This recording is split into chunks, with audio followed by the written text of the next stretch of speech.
Have you ever been in the middle of a conversation and suddenly your brain just flatlines? You're staring at the other person, they're staring at you, and the silence gets so loud it actually becomes physically uncomfortable. Your heart rate might even go up a little. That's not just awkwardness. That is cortisol flooding your system, triggering a mild fight or flight response. Your brain is literally panicking because, on a primal level, it equates social rejection with physical danger. But here's the truth. Running out of things to say is rarely a vocabulary problem. It's a psychological block, and fixing it is surprisingly easy once you understand how conversational psychology actually works. First, we need to kill what psychologists call the spotlight effect. When a conversation stalls, your immediate internal thought is usually, "I need to say something interesting right now." You instantly put the spotlight on yourself. This creates massive performance anxiety, which shuts down the creative center of your brain.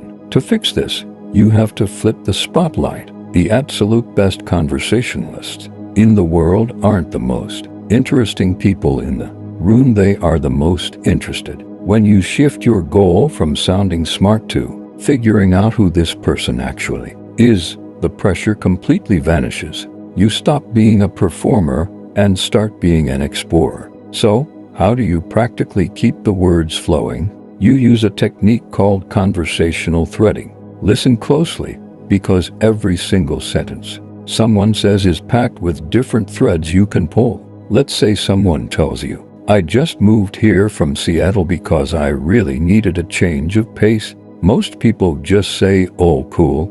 That's a dead end. Instead, look at the threads they just handed you. Seattle, moving, and change of pace. You can pull the emotion thread. The change of pace? What was making you feel stuck? Or you can pull the factual thread. Seattle to here is a huge shift. What's been the biggest culture shock so far? You don't need to memorize a list of topics. You just need to listen for the threads they are already handing you. Now, what if you are starting from absolute zero and they haven't given you any threads yet? This is where you trigger the vulnerability loop. Human beings are wired for reciprocity. If you want someone to open up, you have to offer a small piece of yourself first. Don't just ask a generic interview question like, "What do you do for fun?" Frame it with your own experience. Say, "I've been going crazy trying to find a decent cup of coffee around here. What do you usually do to unwind in the city?"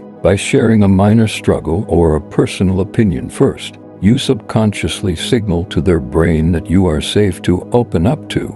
You will never run out of things to say when you finally realize that conversations aren't presentations. They are just shared explorations. The next time that awkward silence hits, don't panic. Take a breath, flip the spotlight, find a thread, and pull it. Try this out this week. Let me know how it changes your interactions down in the comments. And I'll see you in the next one.